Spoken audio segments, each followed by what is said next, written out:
Hello everyone and welcome to another Scots Whay Hae podcast.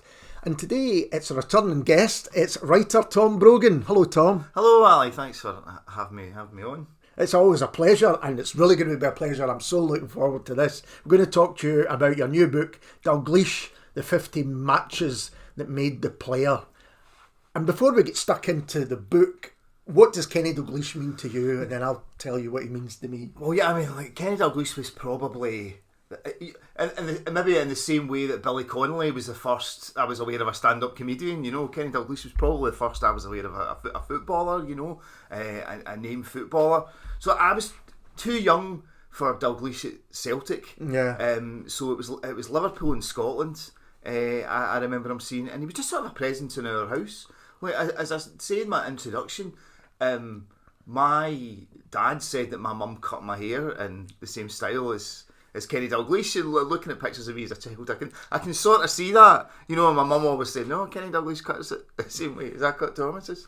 But yeah, so he was just a big presence. I mean, I bought Shoot in that era as well, and he was the guy I was when you were playing football. Yeah. in the playground. I was Dalglish. Not that I was ever any, you know, never had the same moves or anything like that. But that's who you were in those days. Before you started your game, you decided what player you were, kind of thing, you know. And I was always Kenny Dalglish, you know. So and again, you know, Liverpool, you had very few live matches at that time. It was Liverpool in the European Cup final, and it was Scotland England kind of thing. And Dalglish was in one or the other. Sometimes the Liverpool players dropped out of the Scotland team because they had the European Cup final coming up. But yeah, no, he was just the first sort of big personality for me. You know what I mean? And he's remained like, you know, my most favourite football player. You know, no matter who's come along since, you know, Dalglish remains my favourite footballer and the greatest player I've seen live. You know, I could simply say ditto, Tom, because that's exactly what it was for me. 77 he went to Liverpool, is that right? Yeah. So I was just getting into football. I was 7 years old, just beginning to get into it. And Dalglish, you know, I think it was something about the joy he took in scoring, and the joy he just took in playing football that really appealed to me. And also, crucially, I think my mum didn't really know, you know, she's from the borders, so the whole kind of Glasgow divide wasn't a thing, but my dad's from Blantyre, and I think he was quite keen. Oh, let's get my Liverpool mug, let's get my Liverpool scarf. So there was that kind of, let's keep him away from that, and I think that was a part of it. I know it was, and I just went with it, you know. And then of course we had the 78 World Cup, played at that, and I think the only time perhaps for a week that anyone didn't want to be Kenny Dalglish, they went for Archie Gemmill after his goal. But then it was soon back to Kenny. And again, buying football magazines. Twice I've written into a magazine. Once was the Word magazine many years later about something musical. But the first one was, remember Scoop? Yeah. So Scoop, which was kind of a newish rival to Shoot, and Kenny had a column in it. And if you wrote in and get your question taken, you got a signed picture of Kenny Dalglish, which is what I wanted. So I wrote in, and it was, which team did Avi Cohen come from? He just joined Liverpool, and it was big. And I got this signed black and white picture of Kenny Dalglish. And we'll talk about it later. I've even got the Kenny Dalglish soccer annual from 1979. But the story that you told is basically the story I have for him. There was something, we'll talk about it later, I think there was something beyond the football, which I might be romanticising, but... I mean, that's the cover, and like, speaking to the cover designer, I said, I need a picture on the front with arms aloft, big smile on his face. You know, and obviously plenty to choose from, you know, but that's the sort of defining image. I mean, is that sort of delight on his face after he scores with the arms in the air and, you know, just running away. And looking around to kind of celebrate with his people. Pals. Yeah. Not doing any kind of choreographed celebration or wanting to get away and go to the corner flag and do his thing by himself. You know, no, absolutely going across to, you know, congratulate the guy that gave him the pass or whatever. Yeah. So in terms of the structure of the book, can you break that down and why you wanted to write it in the first place? Well, I mean, it seemed like a natural, when I was thinking about another football book, it just seemed like a natural thing to want to spend months sort of researching Kenny Dalglish's career. Like, it seemed like something that would be enjoyable as well. Absolutely not a slog kind of thing. It would just be enjoyable. It just go through his whole career. The idea, it's 50 matches that made the player, but it's not 50 match reports. No. It's it's essentially a biography of his playing career through 50 games, 50 sort of points in his career. There's a couple of the games. There's only a couple of sentences about the actual match. It's more about where he was in his career, where his club side was, or where Scotland were, at that time, and how his career was evolving. Because I like to think the book does show an evolution. It very much does. His career. Yeah, and we should say actually, I mean, we both said that we kind of became huge Kenny fans just as he was going to Liverpool, and that led to me anyway being a Liverpool fan. But there's right from the start. There's schoolboys. There's playing for Cumbernauld United, and so you do start right at the beginning, and in terms of the playing career to the very end as well. Yeah, I wanted to do that, to go back to where he was, where he gets started. I was lucky enough to meet. I didn't try to interview anybody for this book, but I was lucky enough, just coincidentally, to be introduced to Bobby Dinnie, who I knew right away. When I was told I was going to a Thistle game with a friend who was taking me out of the director's box, and he told me who was coming, and I was like, Bobby Dinnie was a scout that discovered Kenny Dalglish, and even though my friend has known him for years, he was like, "Oh right, really?" So I was lucky enough to speak to Bobby, and he was gracious enough to have me to come out to his house. And I had a chat with him. He died maybe 6 months later. He was 91, I think he was. But still had a good recall.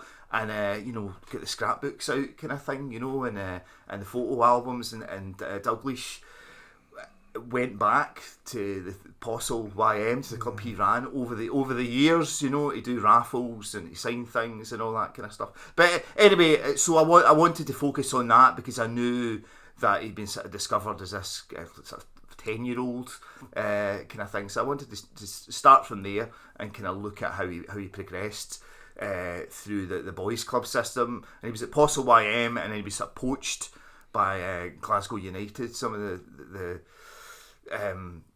somebody else formed a team, and then he got a coach from Postle to come with him, and then they poach some of the best players. So he goes to Glasgow United, kind of thing, and then he's playing for Scotland schoolboys, and from early on he's noted as being something different than from all the others. Like I quoted Bobby Dinnie from saying, like, one of the managers of the other teams would watch the van, going, I hope that wee boy Dalglish isn't he coming off the bus, and when he's seen him, he was like, oh no, we're done. That is interesting, because for someone who wasn't the tallest or the fastest, to get noticed at that age, you really had to be fantastic. Yeah, absolutely. You're right. You'd normally be the kid who's tall, kind of thing, or like that, the guy the boy who's really fast, kind of thing. He's the danger man. But but he never had any. Was never noted for any pace. No. At that time. So so he's quickly sort of. And it's interesting when you look at how, because it wasn't like there was lots of senior teams swarming all over him. As the way I've discovered that Rangers weren't really that interested in him. Didn't really think he was. He's no fast. He's nothing special, kind of thing. It's funny. Yeah. It was an interesting, actually, because it would have been 10, 15 years before I was playing kind of schools football. But even when I was doing it, there was always the kind of, there's a scout coming, there's Wolves boys clubs, I've got a team up here, and there's all this. That kind of world is a really interesting world, the kind of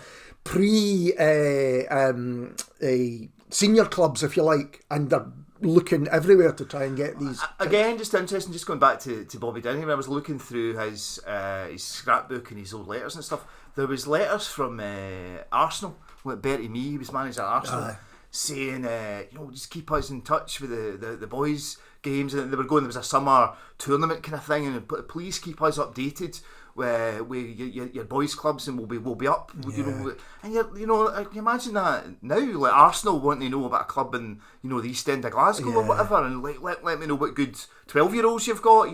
They're maybe doing it with teams in France or Italy or something like that, but they're not doing it. They're not doing it up here. But that was the way that big English teams looked for players. It was a huge thing, yeah, it was absolutely. Scouting. I think there was a thing. There was a certain point where Scottish clubs weren't allowed boys to sign professional contracts before the age of about 16 or something, right. But English teams could do it at 15 or whatever. That was why guys like Asa Hartford and John Wark went down south rather than waited to be signed in Scotland, because English teams could offer them a contract earlier. That's interesting. Back in the 60s and the 70s. So you didn't do any interviews for this, because there are people.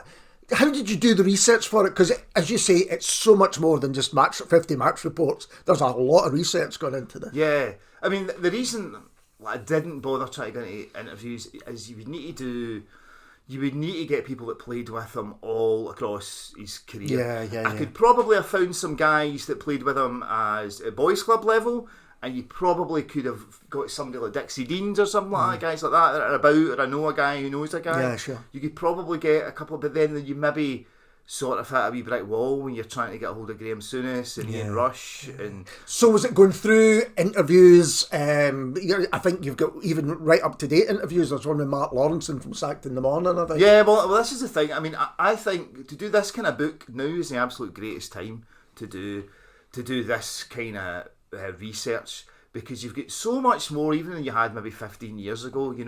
Like YouTube, you've got full games, full matches are on.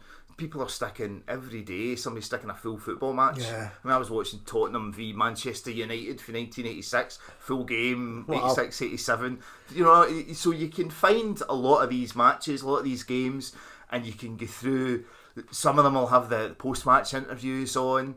And you can sort of analyse the games and the movements and all that better than you could maybe years ago. But you've also got podcasts. Loads of these guys are telling their stories now. Guys for the 80s and the 90s and all that are always on podcasts. Are happy to tell their stories.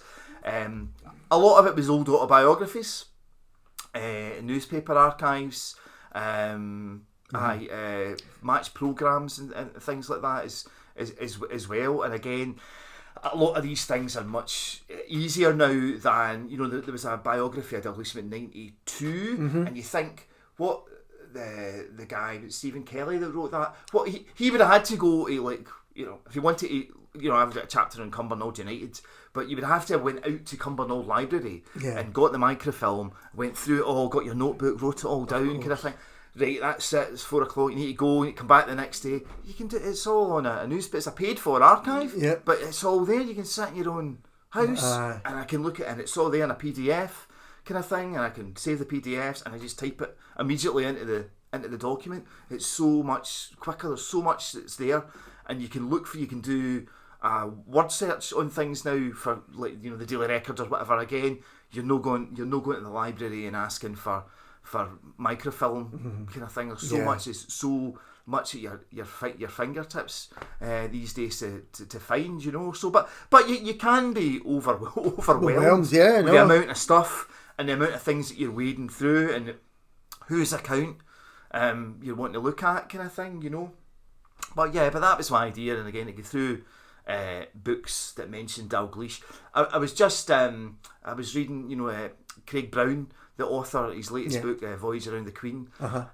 He said that he started off doing his research by going to the British Library, going to the autobiography, memoir section, and then looking at the indexes and looking for the Queen, and then he categorised everything, and that's the way he done through all these books. So it's not quite as intense a system as that, but that was the kind of thing. I was just looking for autobiographies that mentioned Kenny Dalglish, playing with him, playing against him, just people commenting on his style or whatever, and then obviously going through and seeing what fitted in where, kind of thing, because it felt like it had to flow. It couldn't just be just random sort of he was a great player, blah blah blah. Yeah, you had to fit them. I had to find a flow for it in, and the things that people were saying were relevant to this game or this era or whatever. Absolutely. So when you get a quote from, say, Willie Miller, it's because there's referencing a match that Miller played in for Scotland with Dalglish, and then it really does read brilliantly in that way.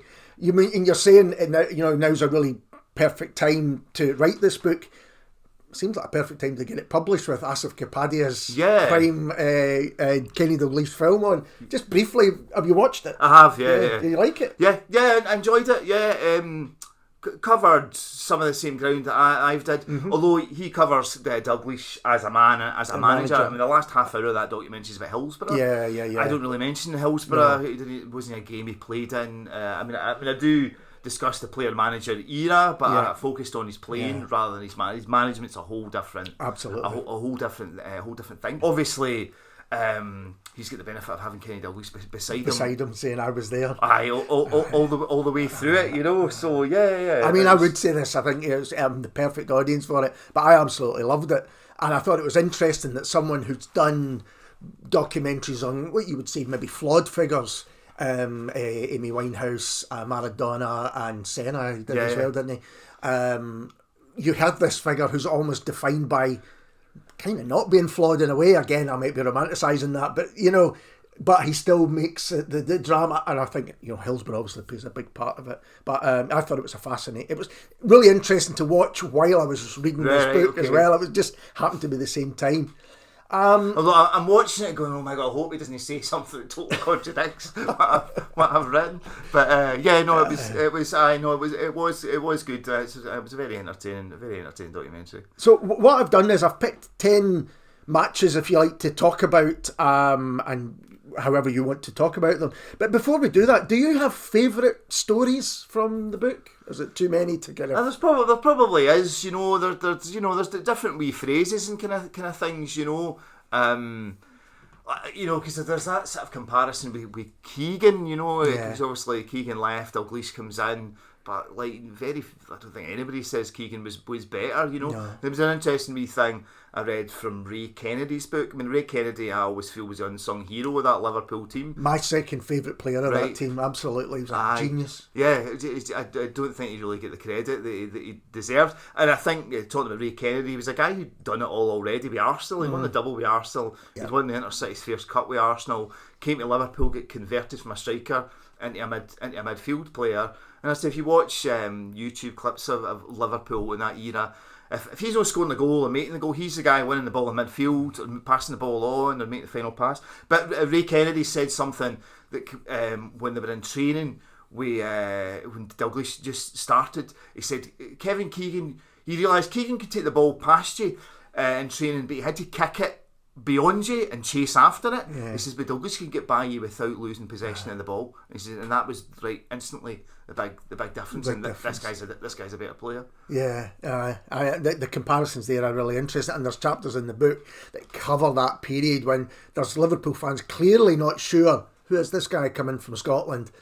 We're losing this megastar, absolutely. And then very quickly they go, okay. And I think the one game, and it's one of the ones I've chosen, really kind of changes that. But let's go right back to chapter 1, and Scotland schoolboys against England schoolboys, which was 1-1. This was this the first game that Kenny kind of came to prominence, if you like? I think so. It's the first one. I would have loved to have went back to the boys' club. And like I say, when I was in Bobby Denny's house and looking through his scrapbooks, there was team sheets from games, and I was like, oh, is he going to have one with Kenny's name on it? But there was from a few years later kind of thing. But I was like, if I could have got a team sheet, then I maybe would have focused on the boys' club. But I think that's the first one where his name's in the paper and people are talking about. It's actually Tommy Craig that's a sort of standout in that Scotland schoolboys team. When Tommy Craig went on to play for Newcastle United, Aberdeen, he was assistant manager at Celtic for years. And he was the one that was kind of highlighted as this is the guy who's going to make it. And Dalglish slightly less so, but this is the first time that he starts to become known.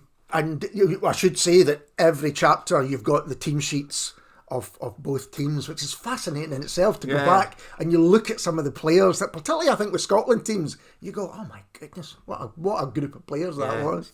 So the next one is chapter 3, and it's Hamilton Accies against Celtic, and it was 4-2 to Celtic. And was that his first? It was his debut, yeah. So it was the second leg of the League Cup tie, and Celtic won the first leg 10-0. And it's the way, Kenny tells it, that's the, you can get a chance now that we're not going to win, we're not going to lose this tie. We won the first leg 10-0. So they feel they can give Kenny a run out. So that's his first game coming into the. And there was a group of young Celtic players at that time, weren't they? That were really sensational. Yeah, there was Lou McCarry, Davy Hay. There was. I mean, and this is the thing when you read about that era. Again, they never felt Dalglish was the absolute standout in this crop of players. They were kind of like, well, they're all gonna sort of come through into the Celtic first team. When you look back at that, the Celtic view from that era, they're not talking about Dalglish every week. I don't know if we're going to go in to talk about the Celtic reserves, but it gets dropped. It gets dropped for games. Well, I mean, it's not this a straight line of success, and I wonder if partly that's because he wasn't a selfish player in that sense, and he was playing for others. Yeah, and sometimes that can get overlooked. Whereas if you've got someone that's just me, then you've got the difference. I don't think I do have a Celtic reserves, but is there something you want to say about? Well, no, it's just that they moved him about. They moved him into different positions, and I think that was the kind of way at the time, was to kind of show players how to play on the pitch, how to understand the game from different. They put him in defence at one point, he was in defence a lot of those early games, early reserve games. And did that come from Steen? George Steen? Steen? Yeah, I think that was a sort of philosophy, was to kind of move players about. But I don't know if Steen knew what Dalglish's best position was. Yeah. It was only sort of later on that they realised, this guy's a striker. But yeah, they played him. They played him in defence a bit, And again, it was all about progression in the reserves. I mean, Sean Fallon was like, it'd be good to win all these trophies, but that's not what it's about. It's not about winning the Reserve League Cup. It's about making sure that these young boys can become Celtic first team players. Yeah, that was what it was all about. It wasn't winning anything. It was getting as many players to become Celtic first team players as possible. So a kind of modern or a modernish equivalent of that was what Fergie did with Man United later on, when he got that group of again, I mean, and obviously Ferguson's acknowledged Jock Stein and that Celtic team, even though he was a Rangers player, he'd admiration for Stein and for what he did with that Celtic team. So I've gone up to chapter 9 now, and Scotland 1, Belgium 0. And now, why would I have picked that? I can't remember. Was that his? That's his debut. That's right. That's his debut for Scotland. Yeah, and of course, still for now the most capped Scottish player. Yeah, I think finally somebody might beat him. Andy Robertson might overtake him.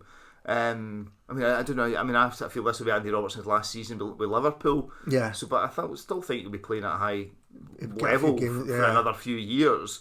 But it's just whether he decides to retire from international football after the World Cup. If he doesn't, Andy Robertson will probably overtake his record, and then you get John McGinn coming up as well. There's a few guys there. I think it's one of the interesting things about as you get older, you still think, oh yeah, that's a young team, and then you look at the ages of the guys who won in Denmark the other night, and oh no, these guys have been around together for a long time. For a long time now. But then again, 33 isn't the age it used to be.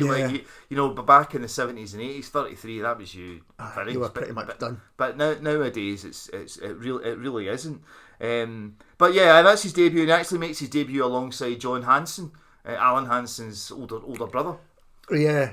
That night as well. It's at Pataudry. With that Belgium game. And the next one I've got is Scotland 0, Brazil 0, which is a chapter 14 World Cup game. Yeah, it's World Cup 1974, and I put that in there to sort of highlight that wasn't a particularly great World Cup for Kenny. Yeah, and it was a kind of World Cup he was expected to do well.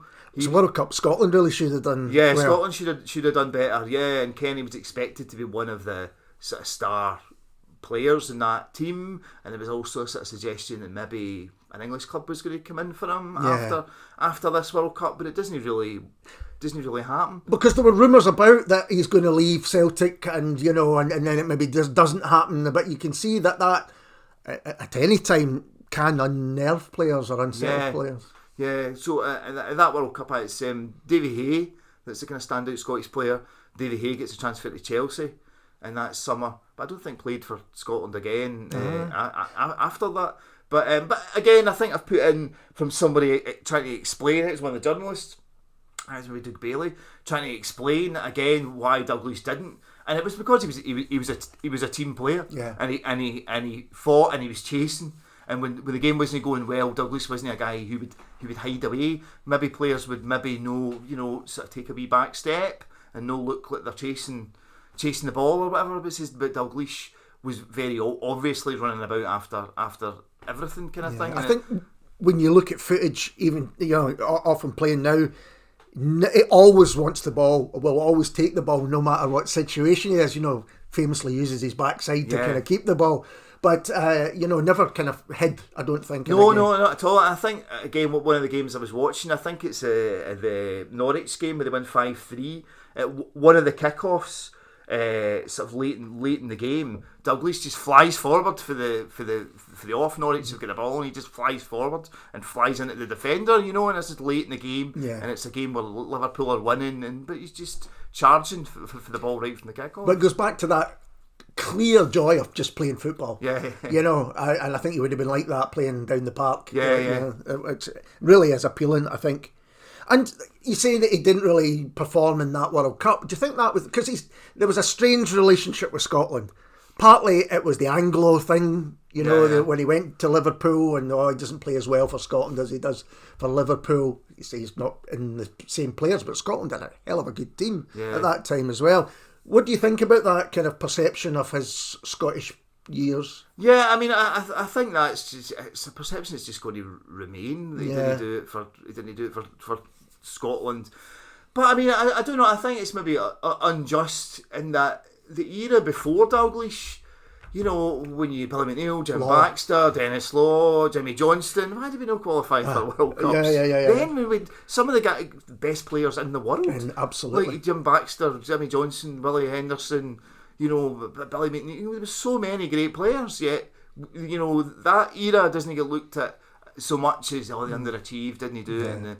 And what I mean? But Dalglish, it does still get that. He didn't do it for Scotland the same way he did it for Liverpool, but I mean, I think it's harsh. I would say that, but I think it's harsh as well. And you're not talking about someone that was necessarily, certainly when he was at Liverpool, an out-and-out goal scorer. Part of what he did was create chances for other people. Absolutely. Yeah, again, I think I've focused on as well. He was a guy who brought teammates into the game as well. Wasn't always looking to shoot. Was always playing what he felt was the right ball. Was knocking it on for other people. Yeah, no, absolutely right. So next one I've gone for is another Scotland game.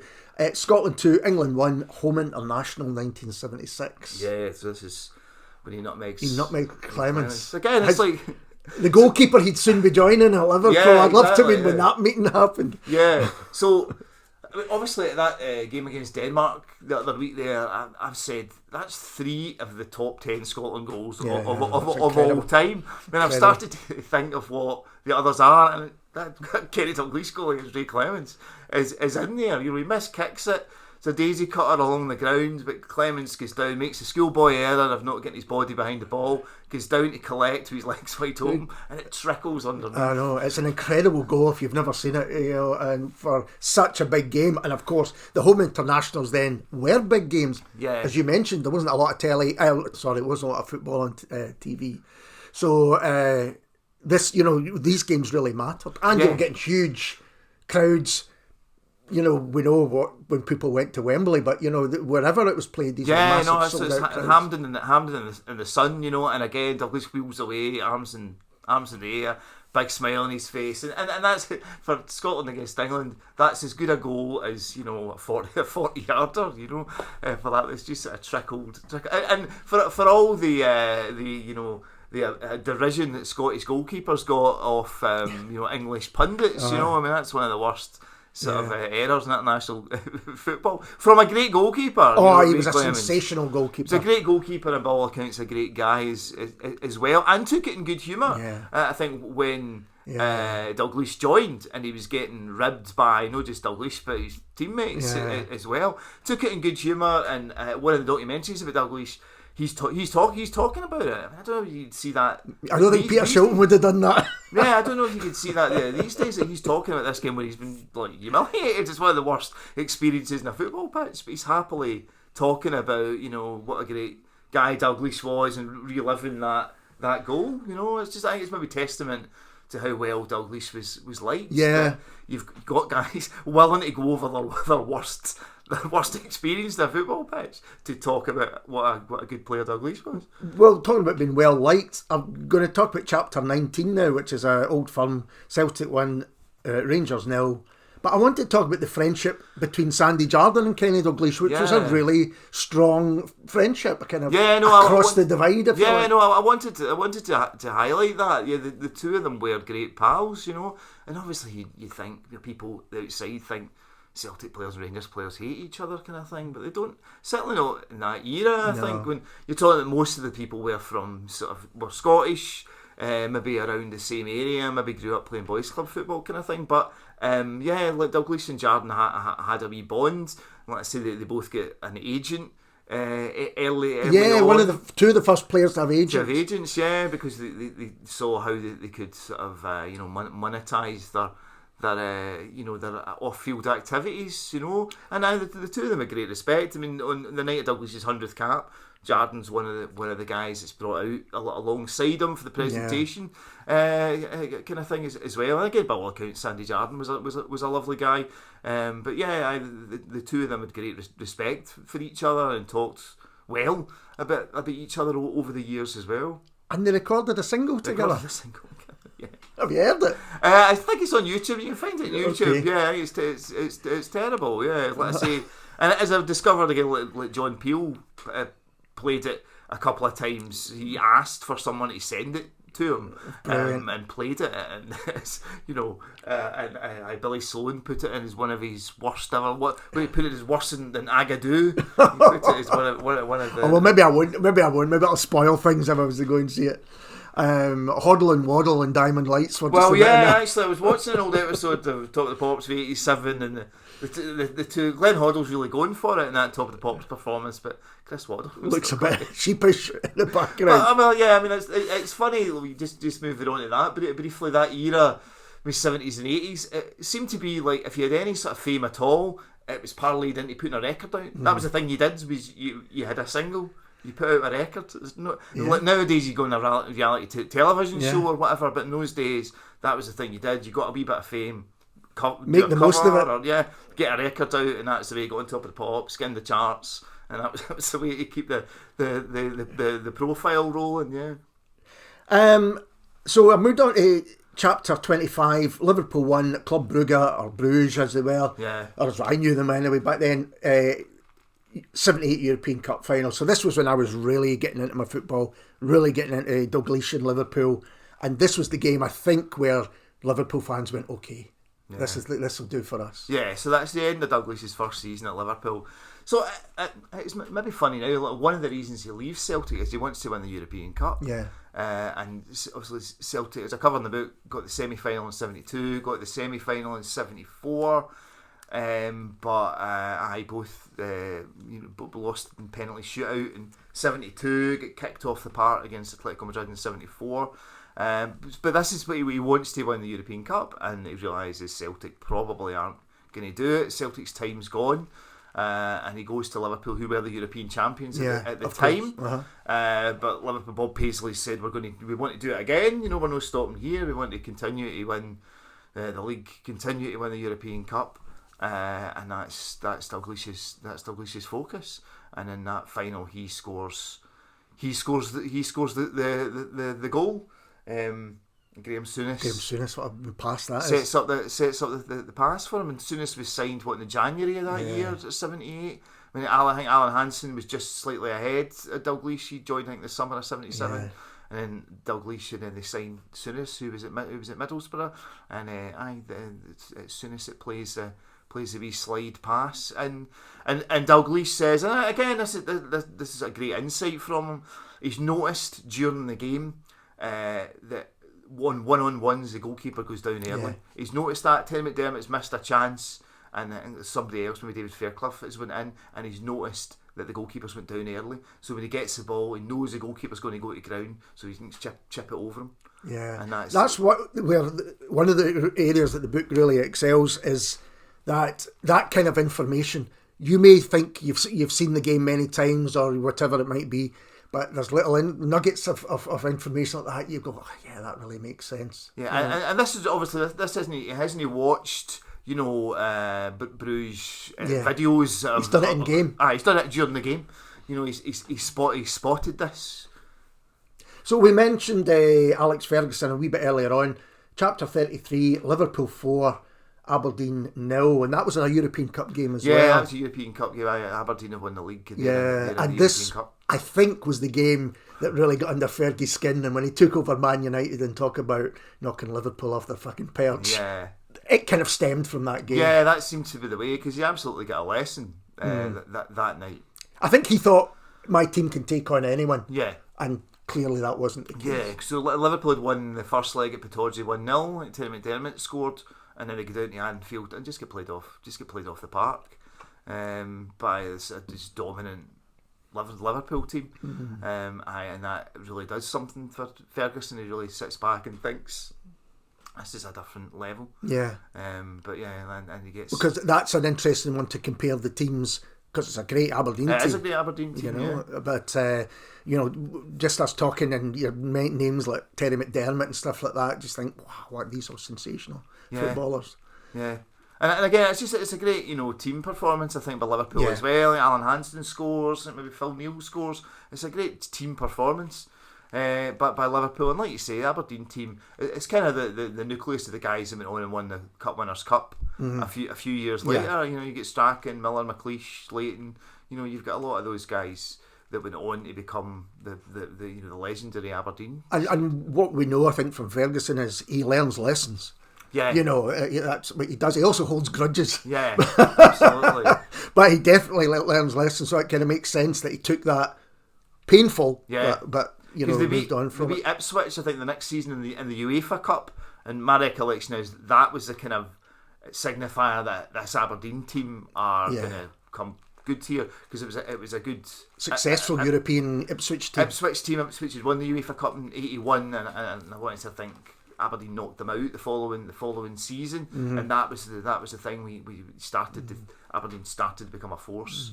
Just us talking here, it's interesting, isn't it, to reflect how British football was at that time, how successful in Europe, and the closeness of games against each other. I think it's interesting to reflect on that. Yeah, today. There was a few Scottish English games over that era, and they were all tight. Mm-hmm. There's been a few in recent years, and they haven't been. Yeah. There's been a few hammerings for Scottish teams against English sides in recent years, but yeah, there were very close matches. A lot of English teams had 3 Scots in them.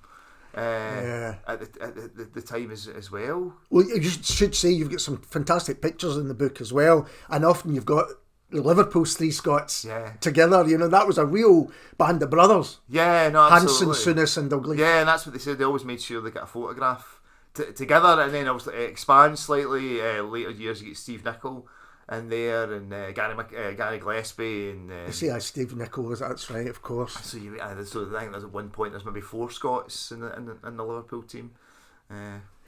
So the next one, going back to Scotland, playing for Scotland, and I almost picked the Belgium 3, Scotland 2 game, but then I changed my mind and went for Scotland 3, Spain 1. But both of those games, we said he had a complicated relationship with Scotland, but he scored some great goals for Scotland. I think both of them were kind of goals of the season. They were. Yeah, it's just that Belgium game. Obviously, we get beat 3-2. And again, Dalglish, even years later, sort of looks back and goes, it was rather a tap the ball in on the line if we'd won. Yeah. Rather than score this memorable this memorable goal where he turns players, and again I think I've got a quote from one of the Belgian players talking about that game. I looked for quotes from people who've tried to tackle him, or tried to go up close to see what he's done on the pitch. What is incredible, one of the things that's incredible is so many people who say that Dalglish was the best they ever saw, or one of the best they played with. I mean, it's a hell of a list. Ones I didn't know the Paul McCartney was such a big fan. The George Best one I had heard before, but there's players such as Willie Miller and I think McLeish as well is in there saying, this guy was really something special. Yeah, no, there is. In fact, I've got there is a wee bit from Peter Shilton's autobiography where Shilton talks about what made him different from other players, and how it was unexpected when he got the ball. There was like certain, you would think that the logical move is playing the ball this way, but Dalglish wouldn't necessarily do that. You didn't know what was coming from Dalglish. But you've got guys like Ossie Ardiles and Dickie Villa saying he was the best player in my time in England, and it's interesting. I mean, again, I looked through a lot of opponents for comments on Dalglish, and I think the only one negative I found was in Vinnie Jones's autobiography. And it was Vinnie Jones going, it wasn't much, that kind of like typical. Meant to be a great player, but he wasn't much to me, So I was like, I'm not going to have that. It's disingenuous, I think, at best. But that was his opinion, I guess, playing against him. But that would have been the start of, you'll get more publicity from saying something negative than you will from saying something positive, I think. Was there anything else that surprised you that you came across in terms of maybe quotations or who took note of Dalglish? Oh, but I mean, one thing that stands out is towards the end of it, Tony Adams talks about one of his early games for Arsenal, and he talks about Dalglish sort of elbowing him off in the throat kind of thing, but he said he took me out of the game for 5 minutes, and it's just, again, it's a wee bit of game management for Dalglish, just giving somebody a nudge, and it leaves them floundering on the pitch. He's sort of out of sorts for just those few, and those couple of minutes might be where they score, and it's just, again, that's an interesting thing. It's gave him a wee dink, and that's just left him like, right, where am I? Yeah, I think that kind of people often talk about football intelligence, and you think, what does that mean? But I think Dalglish had that, whatever it was, in that he was canny. Yeah, he could leave a tackle in as well, all those things, but.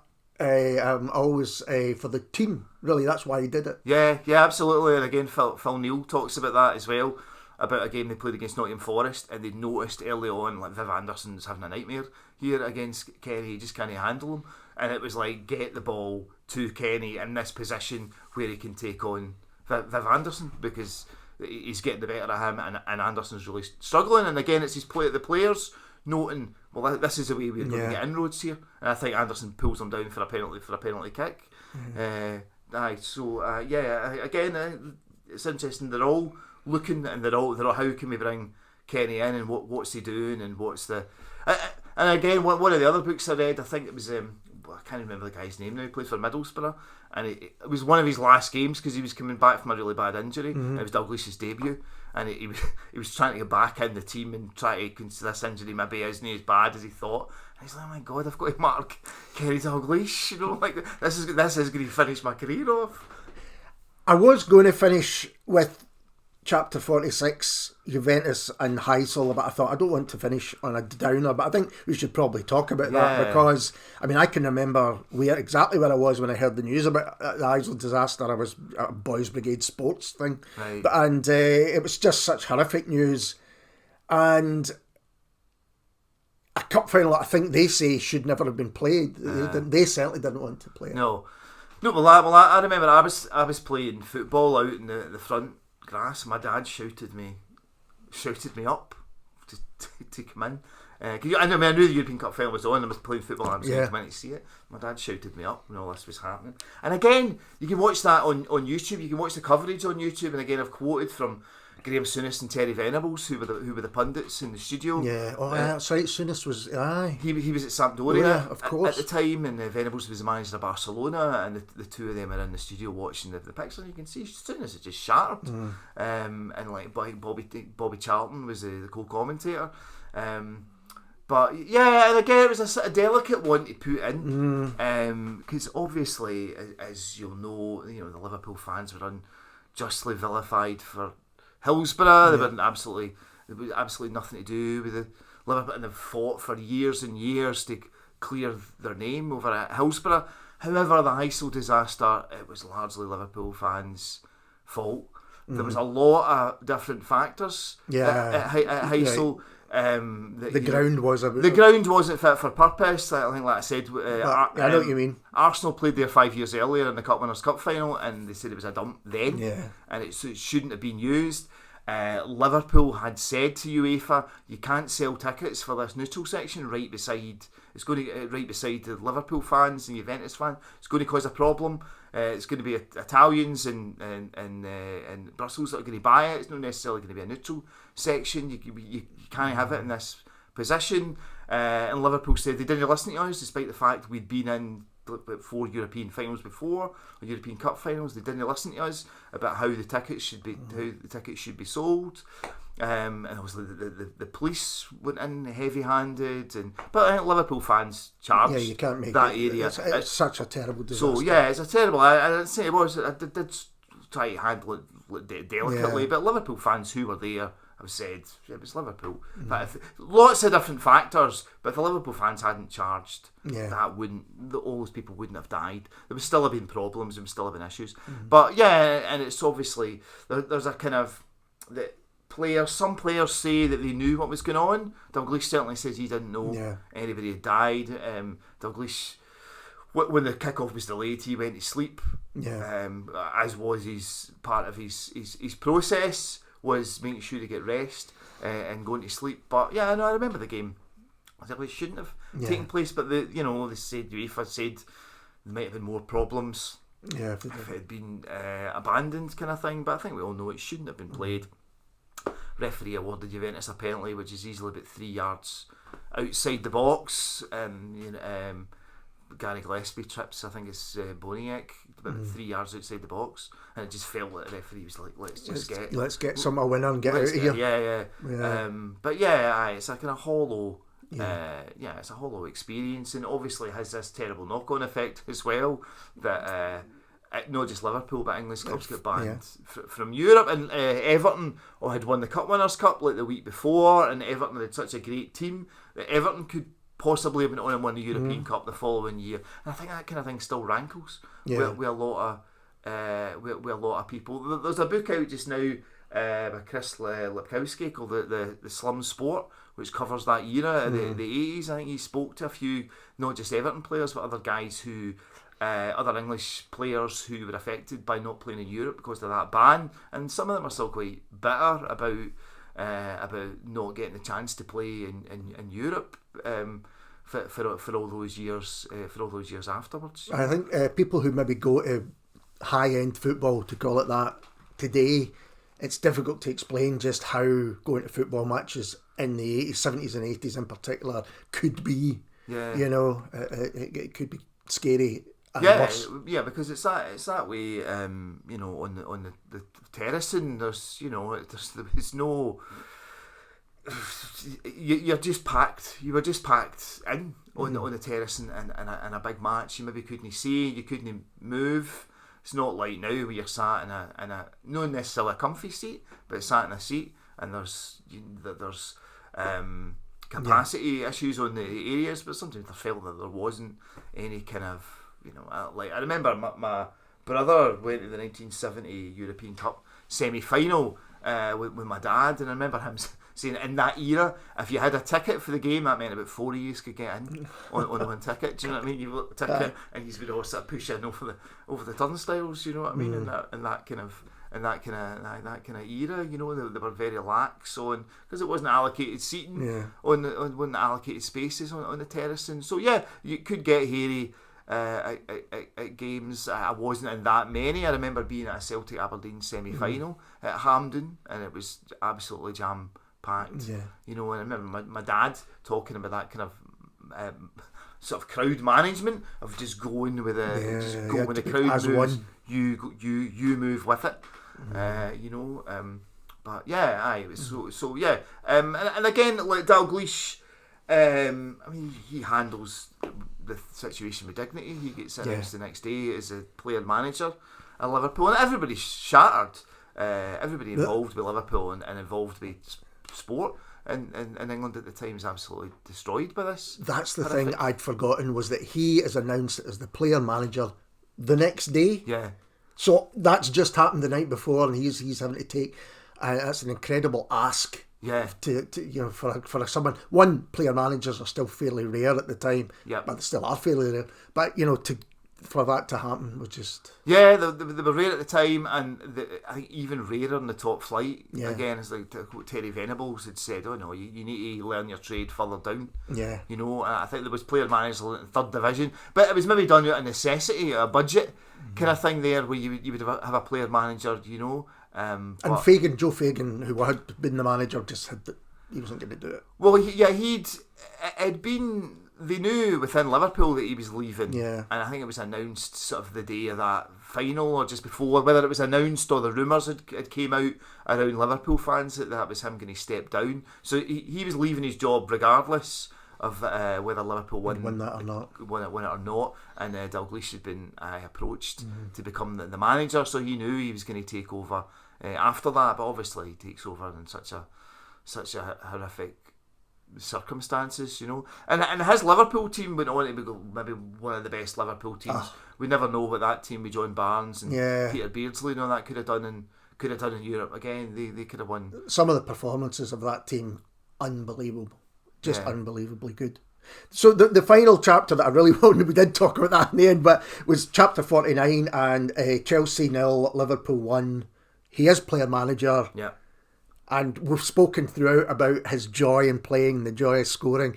When he scores the goal that beats Chelsea, that's classic for me. Yeah. Again, it's maybe one of the most recognisable pictures of Dalglish, I think, in that documentary. I think that's one of the pictures that's kind of that's on at the front of that documentary. He scores the goal that wins the league. In his first season, and they didn't romp the league. No, they did have to fight. They had to fight hard for it. They were way behind at one point in the season. But Dalglish scores the winner at Stamford Bridge against Chelsea, and he's and afterwards in the interview, they're saying to him, this is what an achievement. You've done this. Like Bob Paisley couldn't win. Well, they said you might win the double next week. But like Bob Paisley's not done it, Shankly's not done it, but Dalglish is like, well, Bob Paisley, he was part of his kind of backroom team. Bob Paisley was giving him advice, and Dalglish says, not just me, it's won this. It's all absolutely. the people that have helped me. Yeah. And I think that was something he said all in his career. Yeah. It's not just me. I wouldn't have done this without my father, without the Bob Paisley, without all the people that helped Kenny Dalglish along in his career. Well, that goes back to something I might have said right at the beginning, and I've been thinking about a lot reading the book and watching the documentary. But I think there's something which kind of goes beyond just the football that he played. There's a kind of... And I think actually his reaction and the way he dealt with, if you like, Hillsborough's a big part of that. He really kind of took a huge... We're talking about Heysel, but took a huge burden on his shoulders. But there's a kind of decency and morality, a kind of grounding, which I think's to be admired, and that seems to comes through in your book. I think it comes through in the man himself. No, I absolutely. He never, he still that guy from Glasgow. It's still a sense of community. And that's obviously at Hillsborough. He didn't need to go to all those funerals. No. He didn't need to take it all as a personal burden. I think maybe a lot of other managers or players wouldn't have done that. But and again, you remember he wasn't playing at the Ibrox disaster at 71, but he was at that game. Yeah. I mean, I think for us, maybe just attending a match like that would still be kind of like horrific. But he was at three of the biggest tragedies that British football teams have had: the Ibrox disaster, Heysel, and Hillsborough. But taking that on, and obviously it gave the family's strength as well. That the Dalglish and his players were supporting them. And again, what those people have had to endure over the years just to clear their names after Hillsborough. You know, it's and it was him. It was also his family. Yeah. And that's which is a lot to ask, I think, of your family. And family's such a huge thing for him. Absolutely, and I don't really go into his wife Marina. I don't really look at their relationship or anything like that. But obviously, she's been sort of by his side all that time when he was a youngster at Celtic up to now. You know, and she's been supportive and obviously like she had beat cancer and they worked with the cancer charity, and and again, it's all these things as well is why he's loved at Liverpool. It's not just what he did in the pitch; it's the things he did for the community and for the people as a whole. Is why he's still admired by so many people, so many generations. So many generations know who he is. Guys that never saw him play football, that's right, still respect him as a player and as a man. And that is incredibly rare, I think. And before I knew you were coming round, I looked at my old Kenny Dalglish soccer annual, which I've got here from 1979 it was published. But what's interesting, talking about family, is I was looking through it, because I've not looked through it in a long, long time. This is a full art, and there's at home with the family, pages and pages of them with the two kids, and just in the back garden. You think, I bet he insisted that that's going in. Yeah. And also in his world, he's got a World 11 which runs through it, and he manages to squeeze into the one team Pele, Cruyff, Best, and I can't remember who the other one is. It might even be him himself, but it was just it was really interesting to kind of look through this again after all these. Dennis Law, he managed to get them in there as well. Yeah, because he always said that Law was his hero. All the way through his career, he always insisted that Dennis Law was his hero. Yeah. Well, Tom, I could talk to you for so much longer.